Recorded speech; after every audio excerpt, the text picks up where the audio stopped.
লাগায়া শুনে এই বাড়ির মধ্যে টিভির আওয়াজ পাওয়া যায়। বলেন তিনি মুসলমানের ঘরে কি টিভি আছে না নাই? জোরে বলেন না একটু।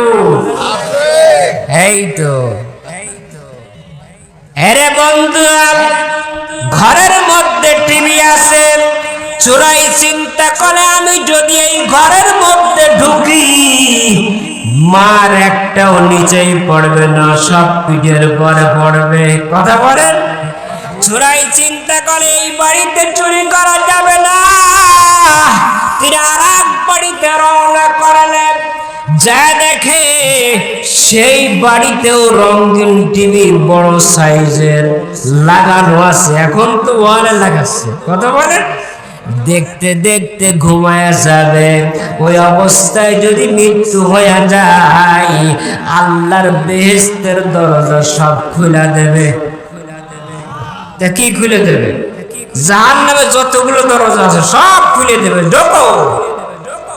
এরে বন্ধুরা, এরে আল্লাহ পাকের গোলামের দল, চোরাই চিন্তা করে এই বাড়িতেও চুরি করা যাবে না। কারণ কি?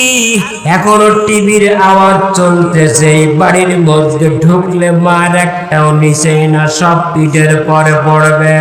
বলে কি করতে হবে? আর একটা বাড়িতে তিনি রওনা করলেন। যা দেখে এই বাড়ির কোনো আওয়াজ নাই, কিন্তু স্বামী স্ত্রী ছোট্ট ছোট্ট করে কথা বলে। তিনি ওয়ালে কানটা লাগায়া শুনতেছেন।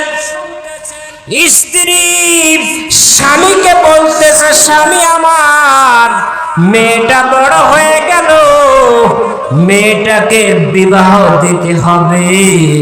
বলে জি। বলে কার সঙ্গে, কাদের সঙ্গে দিলে বিবাহ ভালো হবে? আমরা কাদের হাতে দিই?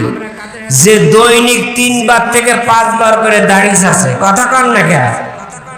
কথা বলে সত্যি কথা কিরা? আর যে বড় বড় চাকরি করে, হুজুরদের সঙ্গে, নামাজির সঙ্গে কোনো মেয়ে বিবাহ চলবে না, কারণ বেতন কম।